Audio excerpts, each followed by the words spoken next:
Neste ambiente fraterno e envoltos pelas venturosas bênçãos de Jesus e da irmã Teresa d'Ávila, agradecemos a presença de todos os irmãos, encarnados e desencarnados, neste dia tão especial para todos nós. É um dia de agradecimentos e por isso agradecemos aos benfeitores espirituais, a toda a equipe de luz que guarnecem a proteção espiritual e material desta casa espírita. À nossa mentora espiritual, irmã Teresa d'Ávila, ao Mestre Jesus e a Deus pelos 31 anos de bênçãos de luz. Queremos ainda agradecer especialmente ao público, aos estudantes, aos trabalhadores que têm contribuído com a nossa campanha do quilo, destinada à manutenção dos asilos, da creche e do albergue, com os alimentos necessários e com as doações de roupas e de remédios todos os meses. Agradecemos também a todos os colaboradores que ajudam na manutenção material desta casa espírita, com suas doações mensais ou eventuais. Em nome de toda a diretoria e do colegiado administrativo desta casa espírita, o nosso muito obrigado a todos.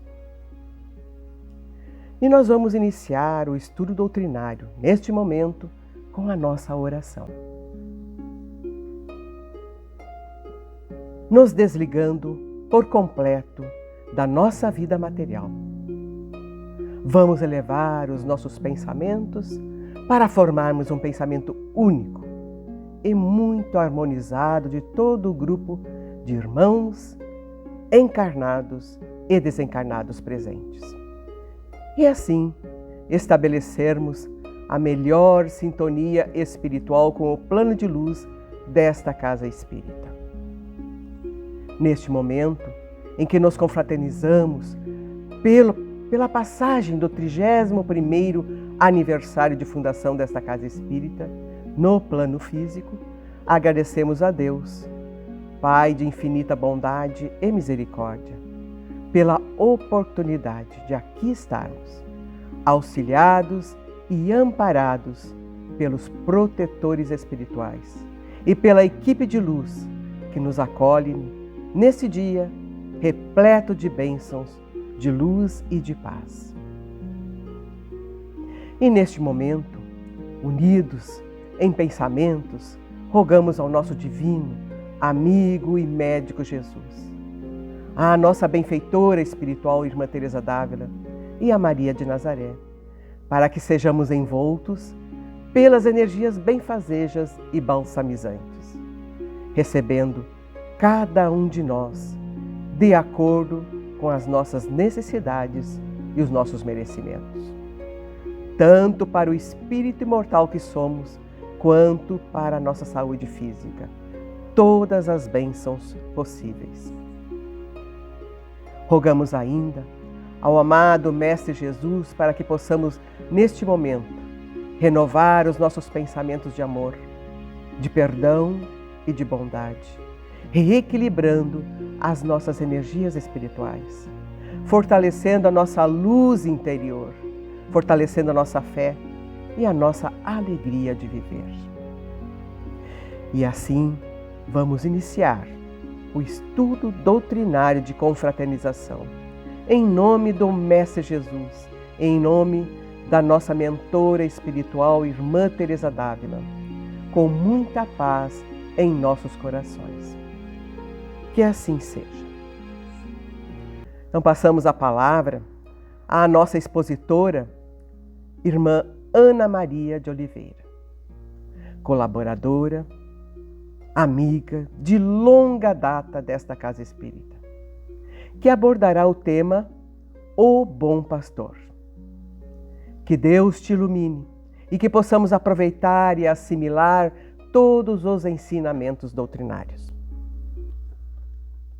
Senhoras, senhores, nossos irmãos que nos assistem, nós gostaríamos de fazer uma saudação especial nesse dia de aniversário desta casa aos queridos irmãos desencarnados, aqueles espíritos nobres que planificaram e edificaram esta casa espírita na espiritualidade. Saudamos também aqueles primeiros trabalhadores, aqueles que fundaram esta casa, recebendo esta intuição soberana do mundo espiritual superior e concretizaram essa casa espírita de acordo com o que havia sido planejado na espiritualidade. Não podemos deixar de fazer também uma saudação muito especial aos trabalhadores de hoje, aos frequentadores, aos estudantes, aos colaboradores desta casa, que fazem acontecer, fazem com que esta casa possa permanecer desempenhando o papel que foi adredemente preparado no mundo espiritual. Feitas as saudações deste 31º aniversário, nós gostaríamos de iniciar recordando uma passagem do Antigo Testamento, quando nos relata a vida de Jacó, um dos filhos de Isaac. Jacó tinha um irmão, na verdade, um irmão gêmeo, mas que havia nascido primeiro, antes dele, e por via de consequência recebeu todas as regalias da primogenitura da época. E Jacó não se conformava de ter um irmão mais velho apenas alguns minutos, mas que tinha, de acordo com a tradição, as regalias recebidas do seu pai. Então, Jacó e sua mãe começam a tramar contra o seu irmão. Foi a um ponto que Jacó teve que sair de casa. E a mãe recomendou que ele fosse viver com Labão, um irmão da sua mãe, um tio de Jacó.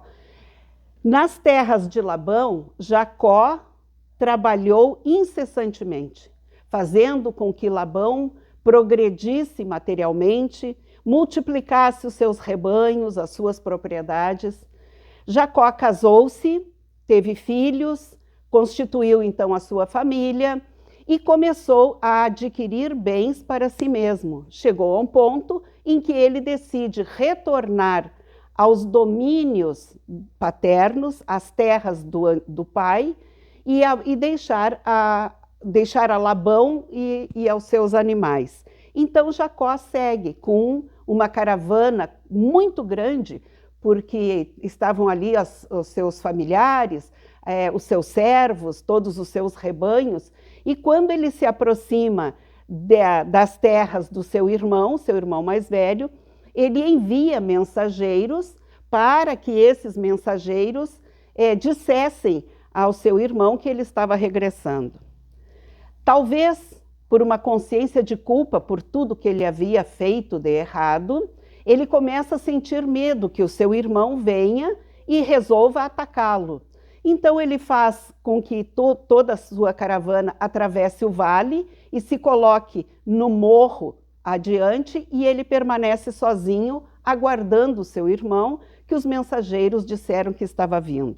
Nesta noite, Jacó recebe a presença de um amigo espiritual, de um mensageiro de Deus, de acordo com o Antigo Testamento, e começa a brigar com Jacó. E eles se engalfinham toda noite, e o mensageiro não consegue dominar a Jacó. Pelo amanhecer, o mensageiro se dá por vencido, e Jacó lhe diz que antes dele partir, Jacó gostaria de receber uma bênção. Ele lhe abençoa, mas ele toca com o seu dedo na parte traseira da coxa de Jacó. E Jacó cai por terra, cheio de dor, e a partir dali ele fica mancando. Se nós trouxermos este relato do Antigo Testamento para as experiências, para a cultura do povo naquela época, e mesmo até a época de Jesus na Palestina, nós vamos entender a alegoria dessa passagem com o costume que tinham os pastores. O pastoreio, na época de Jesus e naquela época da Palestina, era uma profissão. Os pastores pastoreavam seu próprio rebanho, tanto quanto qualquer outro rebanho que lhes era conferido, que lhes era destinado. Os pastores conduziam as suas ovelhas, e as ovelhas seguiam a ordem, seguiam o comando, seguiam os desejos do pastor. Quando havia uma ovelha que se rebelava, que saía, deixava as outras e queria seguir outro rumo, quando havia uma ovelha que não atendia o comando do pastor, o pastor pegava um objeto contundente, nós vamos chamar de canivete, e feria a ovelha na parte traseira da sua coxa. O que acontecia então? A ovelha estava ferida, não conseguia caminhar direito e havia um ferimento que sangrava. O pastor então pegava esta ovelha, colocava nos seus ombros e seguia o seu ofício. No tempo em que aquela ovelha estava nos ombros do pastor, o tempo que medeia entre o fato dela ser tido agredida até o fato dela ser curada, a ovelha se acostumava com o seu pastor. As vibrações da ovelha, ela fazia com que as suas vibrações se aconchegassem e se interconectassem com as vibrações do pastor.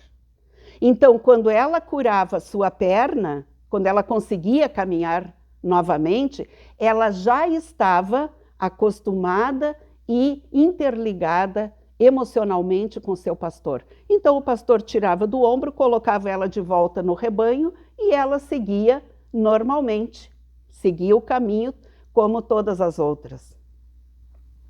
Os pastores também, à noite, eles tinham um redil, eles tinham um tapume feito normalmente de pedras, um curral de pedras, onde eles colocavam ali as suas ovelhas.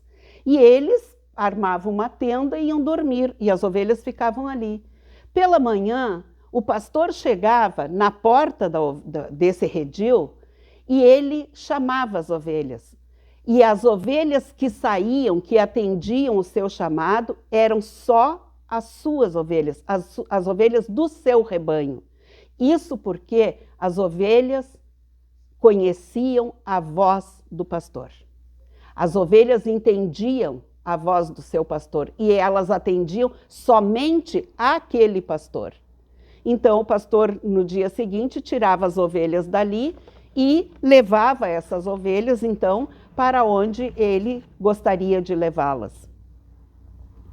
Tudo isso, nós temos que trazer estes conhecimentos, tanto do Antigo Testamento quanto dos costumes daquela época, nós temos que trazer tudo isso para o entendimento de certas passagens, como, por exemplo, o Salmo 23, que é um salmo muito conhecido por todos nós e muito bonito.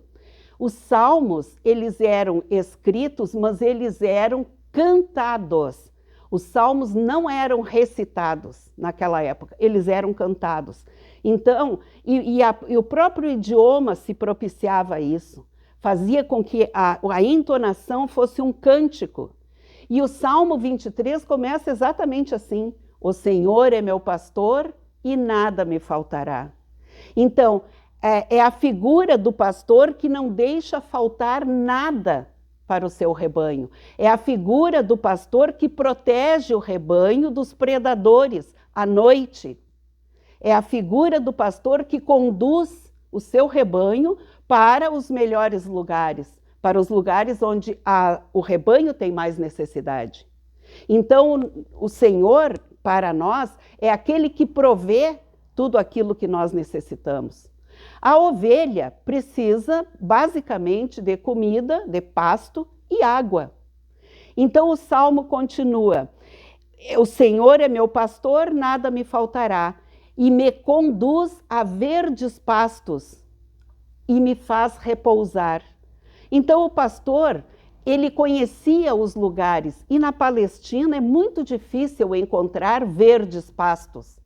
Então o pastor conhecia exatamente o lugar onde o pasto era melhor, levava as ovelhas para lá, elas comiam, pastavam, depois elas repousavam, elas deitavam e ficavam ruminando, ou seja, todo o alimento comido, ele voltava para a boca da ovelha e ela continuava mastigando. E ali ela fazia o seu repouso.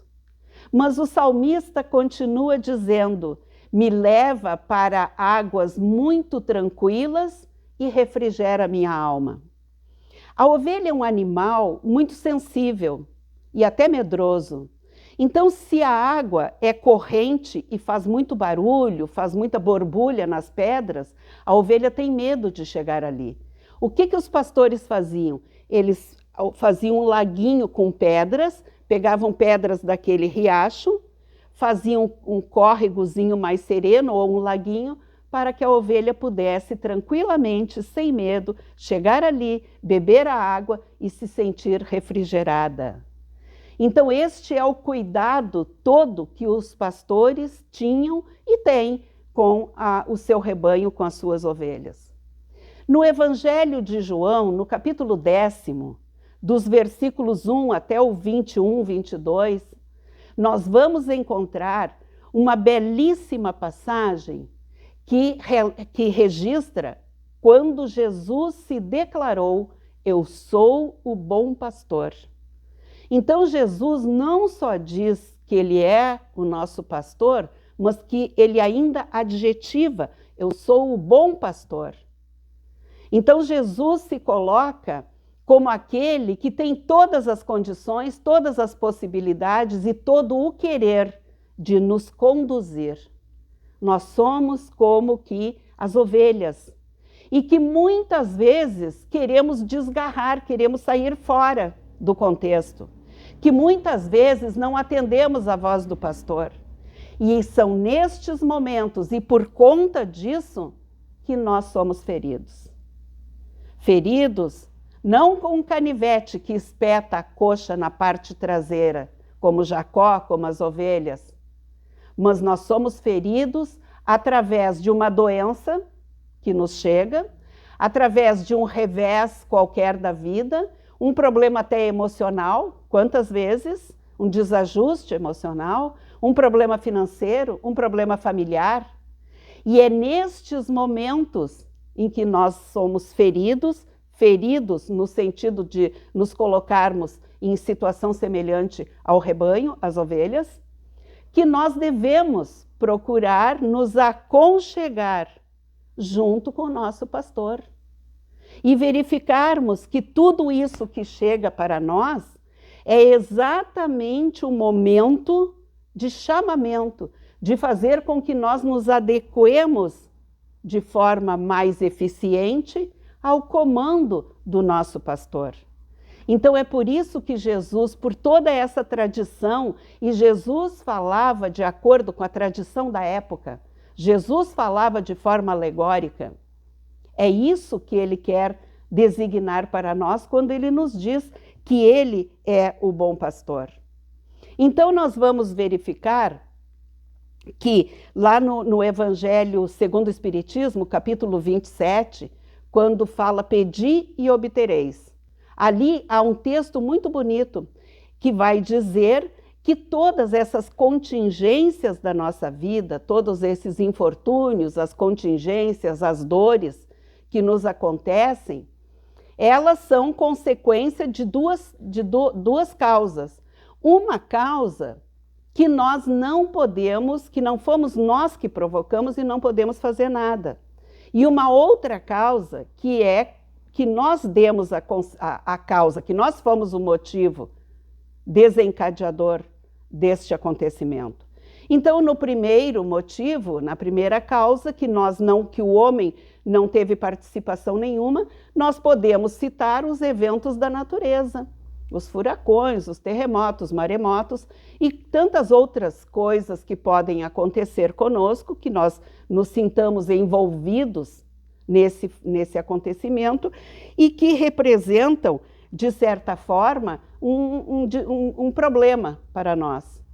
Mas o Evangelho também diz que esta segunda contingência, segundo acontecimento que nós damos, que nós provocamos, que somos a causa, é em número muito maior do que o primeiro. Ou seja, aqueles acontecimentos que nós fomos a causa primária, que nós provocamos. E isso é aquilo que acontece conosco quando nós infringimos a lei divina, quando nós nos afastamos, viramos as costas, quando não queremos obedecer às leis divinas ou naturais que sustentam a vida. Então, diz o Evangelho, que muitas vezes é pelos nossos exageros, pela nossa incúria, pela nossa negação da nossa filiação paterna, que nós vamos sofrer estes acontecimentos. Na verdade, isso tudo acontece quando nós nos distanciamos do nosso pastor, quando nós nos rebelamos contra e não queremos seguir o pastor conforme o rebanho está seguindo.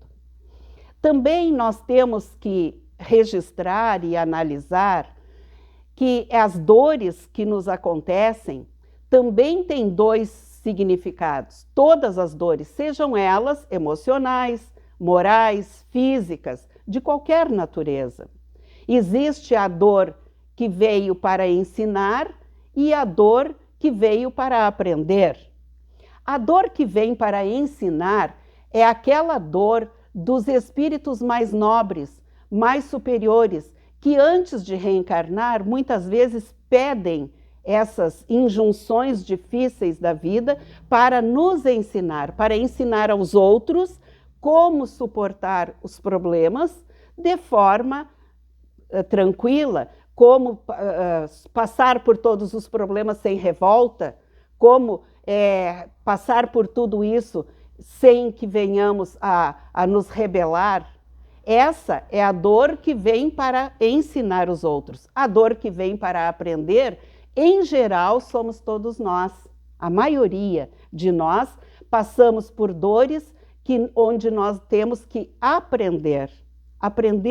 E é este o momento em que nós realmente devemos nos perguntar: o que eu tenho que modificar na minha vida? O que não está tão de acordo que provocou que essa dor viesse e acontecesse comigo?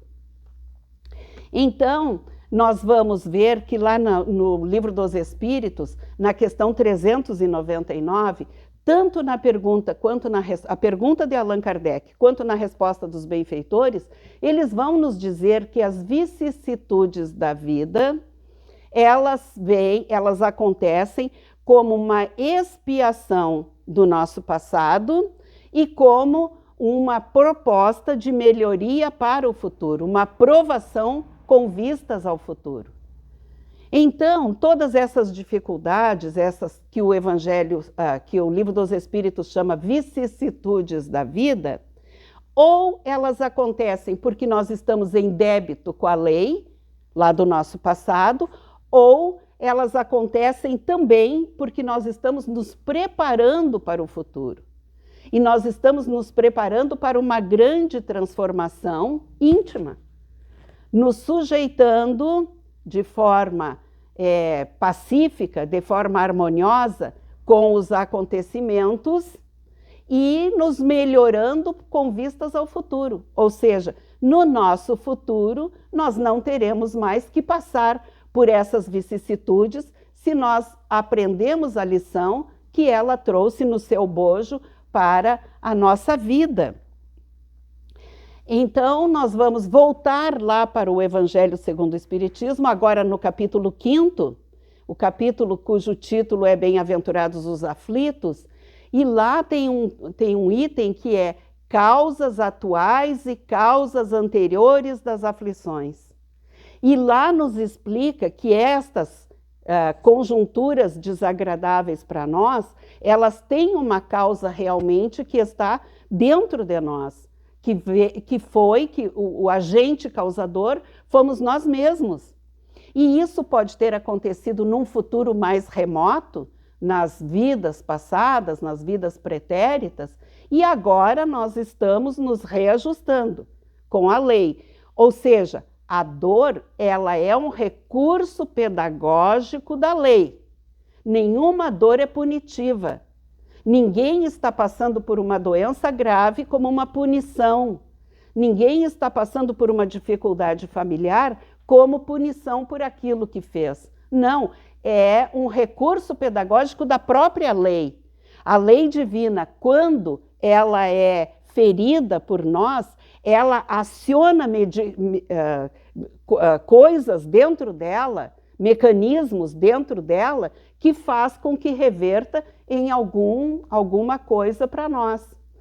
Também nós temos que entender que essas dificuldades que nós passamos hoje nem sempre é de uma existência pretérita à última encarnação. Às vezes nós temos cometido atos desagradáveis, nós temos descumprido a lei inúmeras vezes em inúmeras encarnações. E agora nós estamos passando por esses problemas para nos reajustarmos. Também, de acordo com o Evangelho, as causas podem ser atuais. Nem sempre são causas do nosso passado mais remoto. Às vezes, essas coisas ocorrem pela incúria, pelos desmandos, pelos desvios, pelos excessos cometidos nesta mesma encarnação. E, às vezes, se torna muito mais fácil nós corrigirmos alguma coisa que nós fizemos agora do que estas coisas que nós fizemos num passado mais remoto, porque elas são mais difíceis. Nós, muitas vezes, estamos cometendo o mesmo erro, o mesmo equívoco, encarnação após encarnação. E isso vai se cristalizando no nosso psiquismo. E nós vamos adquirindo o mau hábito de agir de uma forma errada, o mau hábito de reagir da violência ou da maledicência. E estes são equívocos mais difíceis de serem trabalhados, porque são costumeiramente repetidos.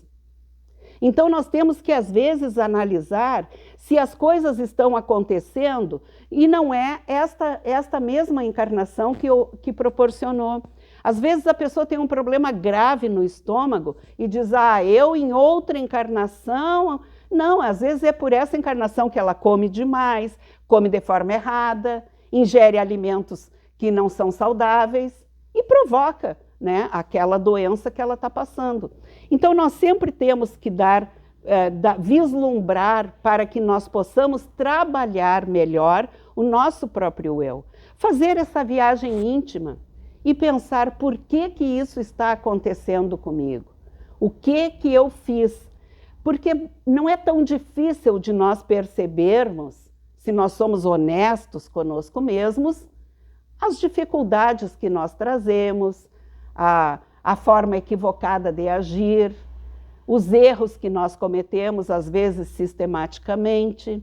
E é este momento, então, que nós vamos fazer toda essa análise e vamos procurar nos melhorar, procurar reagir com relação a tudo isso e buscar uma forma, uma maneira, um auxílio para que nós venhamos a nos melhorar. No romance espiritual de Emmanuel, chamado Paulo e Estevão, um romance belíssimo, belíssimo, psicografado por Chico Xavier, no momento em que o personagem Saulo de Tarso, ele sai de Jerusalém e vai até Damasco perseguindo Ananias, um bondoso velhinho cristão, que Saulo quer prendê-lo, e até provavelmente se concretizasse os planos, ele teria até matado o velhinho Ananias. Então Saulo chega às portas de Damasco e tem aquele encontro memorável que todos nós conhecemos de Saulo com Jesus. Saulo, na verdade, enxerga uma luz tão forte, tão brilhante, que ele cai do cavalo, ele cai ao chão e fica cego naquele mesmo instante. E ali tem um diálogo curto, porém extremamente significativo, de Jesus com Saulo. Dentre essas frases do diálogo, nós vamos encontrar uma que Jesus fala para ele: não recalcitres contra o aguilhão. Na verdade, existe um provérbio que é encontrado no grego e no latim, que diz: duro te é recalcitrar contra o aguilhão.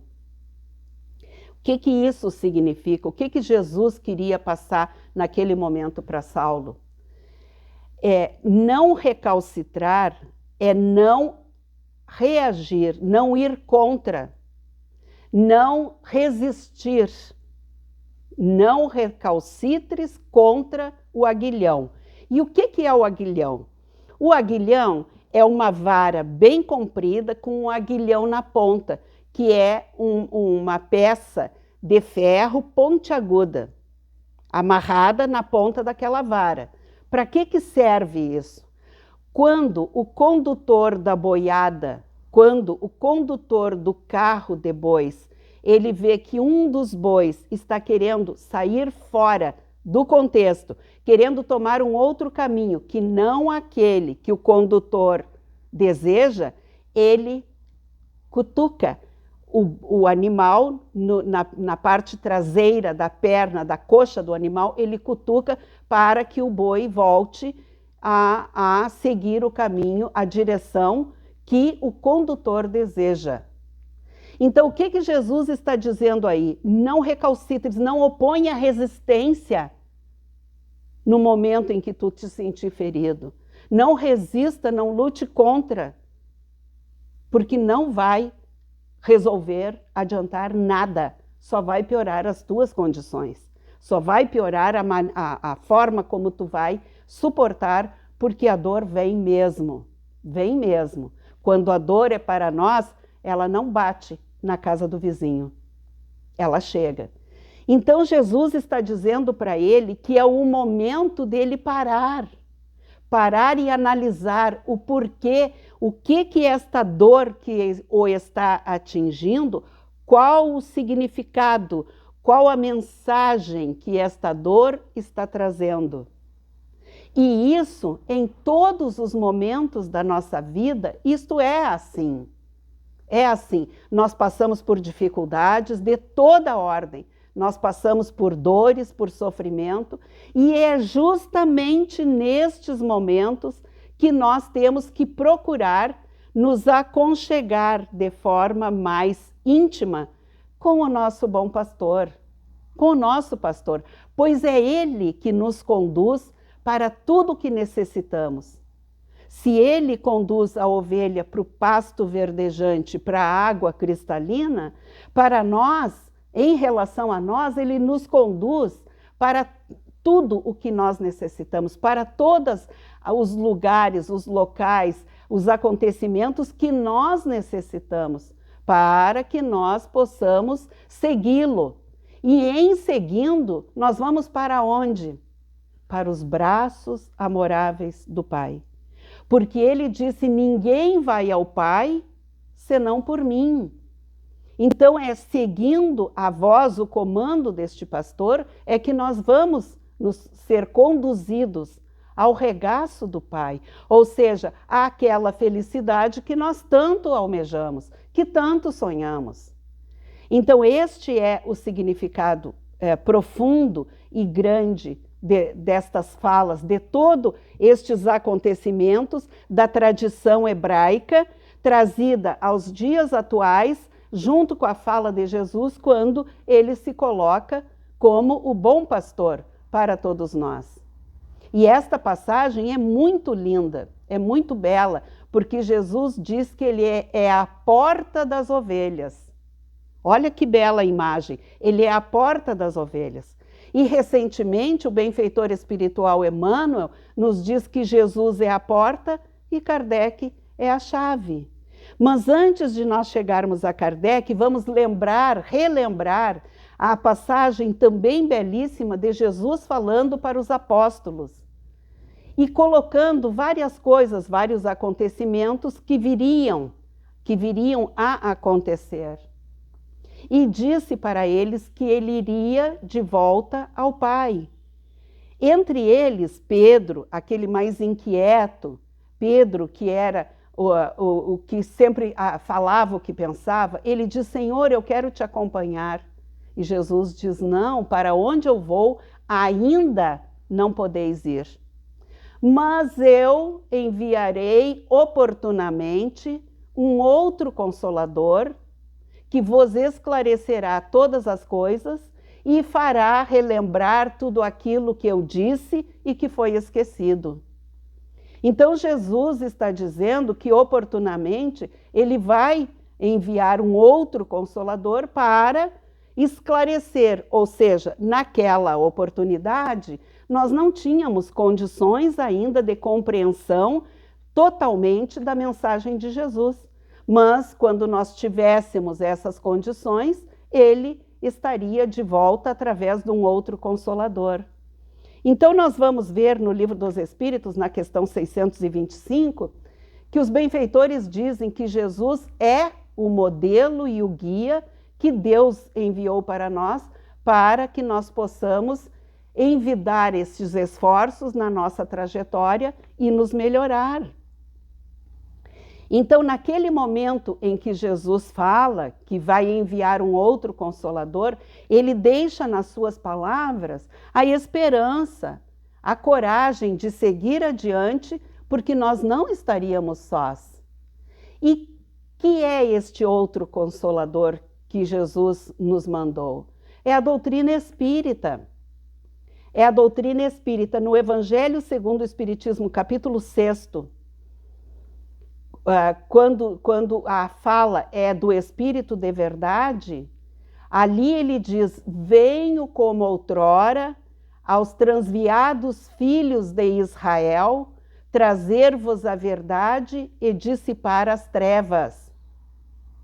Então, é o advento do Espírito de verdade, é o advento deste Consolador que vem para nós e que vai realmente nos ajudar para que nós possamos interpretar de forma ainda mais correta, mais aprofundada e, ao mesmo tempo, mais abrangente o Evangelho de Jesus. Então, a doutrina espírita, ela está sustentada por 3 aspectos. Ela é uma filosofia com bases científicas, com consequências ético-morais. Então, são esses 3 aspectos: a ciência, a filosofia e a religião. E são aspectos, não são partes. Porque um bolo, nós dividimos em 3 partes e tira um pedaço dali e ele continua sendo bolo, com a mesma massa, com o mesmo recheio, com o mesmo sabor. Agora, a doutrina espírita, nós não podemos retirar um destes aspectos sem que nós venhamos a contaminar os outros, a estragar os outros aspectos. Então, estes 3 aspectos estão permeados entre si. E é uma doutrina de tal forma tão abrangente que ela abarca, que ela abrange todos os conhecimentos da humanidade. Se nós pegarmos o Livro dos Espíritos, que é o livro base, o livro texto da doutrina espírita, nós vamos ali verificar que todos os conhecimentos humanos estão ali envolvidos. Então, é esta doutrina espírita que nos traz este esclarecimento mais aprofundado do Evangelho de Jesus. E no romance também do Espírito Emmanuel, chamado Renúncia, a personagem principal, Alcione, ela nos diz, numa frase também muito bela, ela diz que a mensagem do Evangelho de Jesus deve ser conhecida, meditada, sentida e vivida. Onde e como, que instrumentos nós temos para nos ajudar a realizar tudo isso com relação ao Evangelho de Jesus? São as casas espíritas. É na casa espírita que nós temos uma maior oportunidade do conhecimento, de conhecer esta mensagem do Evangelho de Jesus. De que forma isso se dá? Através dos estudos. É o estudo sistematizado da doutrina espírita que nos oportuniza este conhecimento mais aprofundado. Mas Alcione diz que o conhecimento tem que ser meditado. E a Casa Espírita oportuniza isso? Sim. O conhecimento adquirido no grupo de estudo sistematizado vai ser meditado através de um bom livro espírita, que nós fazemos a leitura, através de uma palestra doutrinária aberta ao público, aberta aos estudantes da casa, através do atendimento fraterno e de outras tantas formas nós vamos meditando.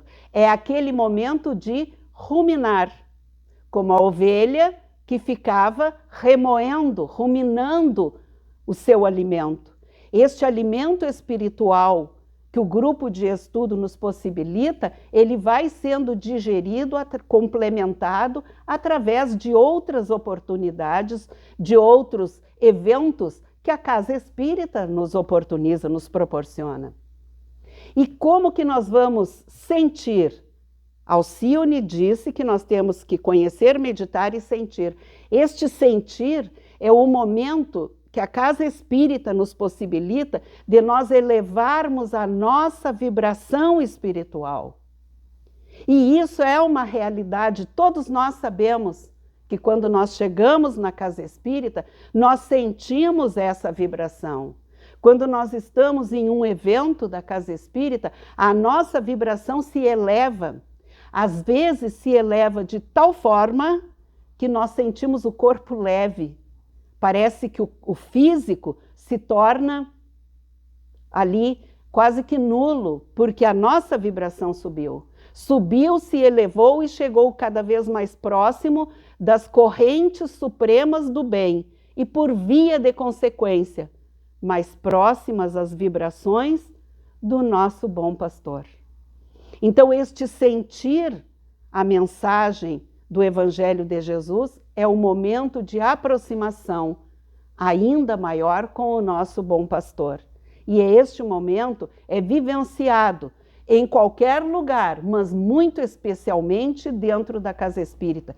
Porque dentro da Casa Espírita, nós como que nos desligamos de tudo aquilo que nos prejudica lá fora, do pensamento desregrado, da preocupação com as coisas materiais. E nós temos essa possibilidade, então, de adequar as nossas vibrações às vibrações do nosso bom pastor. A Casa Espírita exerce um papel fundamental para a nossa sociedade nos dias atuais. Porque a Casa Espírita nos oferece uma terapêutica que se dá através de tudo isso que nós já mencionamos, do estudo, do livro, da palestra, mas nos oferece o passe, nos oferece essa transmissão de fluidos, de energias benfazejas, nos oferece o atendimento fraterno, que é feito por pessoas especializadas, que estudaram, que se prepararam para isso. E o momento atual é um momento muito grave, o momento que nós estamos vivendo. Essa transição de um mundo de provas e expiações para um mundo de regeneração traz consigo uma gravidade muito grande. Então, as casas espíritas têm um papel fundamental para a nossa sociedade nos dias atuais. E se nós falarmos hoje em pandemia, nós queremos nos referir a uma pandemia silenciosa que ataca grande parcela da nossa população da Terra, que é a obsessão. Silenciosa, de forma a atingir as pessoas no seu organismo físico, no seu organismo espiritual, nas suas emoções. E é como que um mal que está se alastrando. E para este mal a Casa Espírita tem o remédio. Através dessas terapêuticas que nós falamos, o atendimento fraterno, o estudo sistematizado, o passe, a palestra e as sessões que a própria Casa Espírita, de forma reservada, faz, sessões de desobsessão. E também o Evangelho no Lar. As casas espíritas, elas recomendam e instruem as pessoas para que realizem o Evangelho no lar. Então, nós vamos observar que a Casa Espírita está aqui neste mundo, exatamente neste momento de transição, por um motivo muito sério. Não é por nada, por acaso, que a doutrina chegou e que as casas espíritas proliferaram tanto neste meio tempo. Exatamente pela nossa necessidade. E aqueles que vão trabalhar dentro da casa espírita como se fosse um autoconhecimento e a busca de um autorremédio. É um processo de autoiluminação trabalhar dentro de uma casa espírita. E como os benfeitores dizem, quando um homem cai com ele a sociedade. Mas quando um homem se levanta, se reergue, com ele vem junto toda a sociedade. Então nós observamos aí a importância das nossas casas espíritas e a importância dos trabalhadores, dos estudantes, dos colaboradores compreenderem que quanto maior a afinidade com as equipes espirituais superiores, quanto maior a afinidade com a pureza do Evangelho de Jesus, melhor serão os resultados. Então, nestes momentos que nós estamos vivendo, é importante que nós compreendamos que este momento deve servir para cada um de nós, para procurar esta aproximação com o nosso pastor. Talvez, em algum momento, nós tenhamos deixado de atender a sua voz, porque ele diz que ele conhece cada uma das suas ovelhas e as chama pelo nome. Então ele me conhece, conhece a cada um de nós, e é ele que provê tudo aquilo que nós necessitamos. É o nosso bom pastor. Este é um momento de nos reconciliarmos, de nos reajustarmos com o Evangelho de Jesus, aprendendo definitivamente que o mandamento maior é amar a Deus sobre todas as coisas e ao próximo como a nós mesmos. Nós rogamos então as bênçãos deste bom pastor para esta sociedade espírita, para os seus trabalhadores, por todos aqueles que frequentam, que estudam, para que nós possamos, todos nós unidos, formar um só rebanho com um só pastor. Muito obrigada.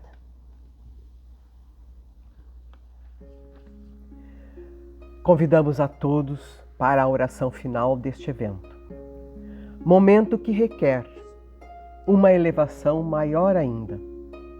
Razão pela qual pedimos aos queridos irmãos que, de preferência, fechem os olhos e mentalizem Jesus, para estabelecerem uma sintonia espiritual maior com os benfeitores espirituais, entre eles médicos e enfermeiros de luz, que estão nos envolvendo com toda a luz nesta oração final. Que todos nos acompanhem mentalmente na oração.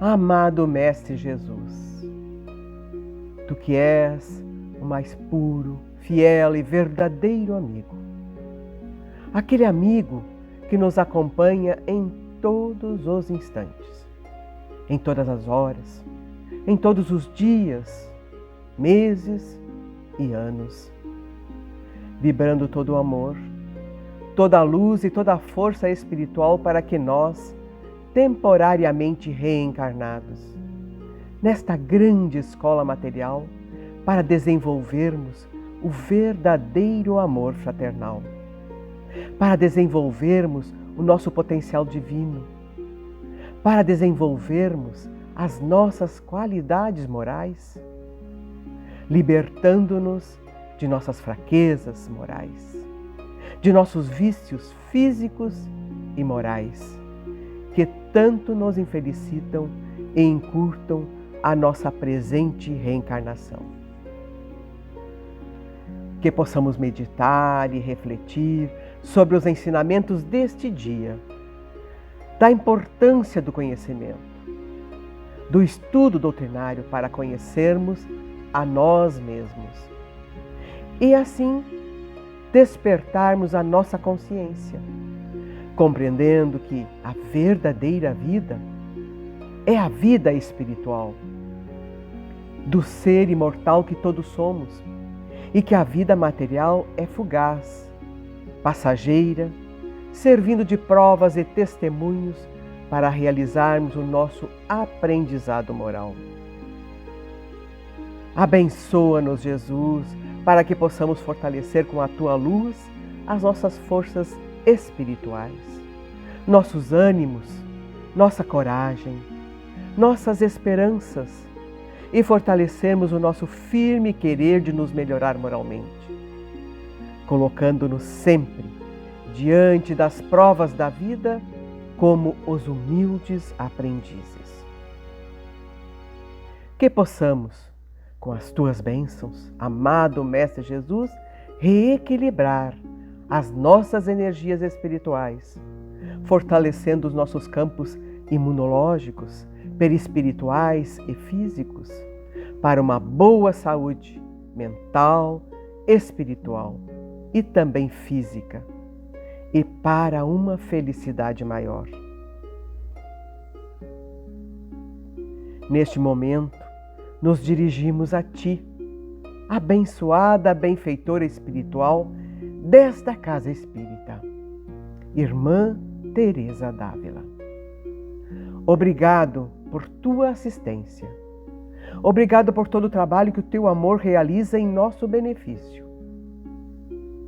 Intercede perante a Mãe Excelsa, Maria de Nazaré, para que as luzes que dela promanam prossigam abençoando os mais necessitados, os mais carentes, os mais infelizes, que se encontram em dor, em sofrimento, que aqui, nesta casa espírita, também encontram de alguma forma acolhimento.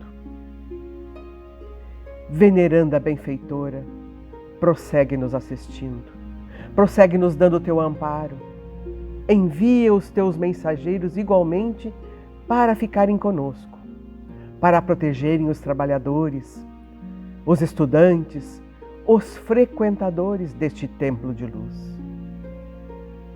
Abençoa igualmente a nossa expositora, que nos brindou com os seus conhecimentos neste dia, em que comemoramos mais um aniversário desta casa de amor, deste ponto de luz. Rogamos à nossa mentora espiritual que nos envolva com a chuva de suas pétalas de rosas fluídicas, nos abençoando com o seu amor, para fortalecer a nossa saúde física e espiritual, e para que possamos seguir renovados em nossa fé, em nosso ânimo e em nossa alegria de viver. Que a paz, a luz e o amor com que estamos sendo envoltos permaneçam conosco e saibamos renová-los todos os dias em nossas orações diárias, no Evangelho no Lar semanalmente e de volta a esta casa espírita. Que assim seja.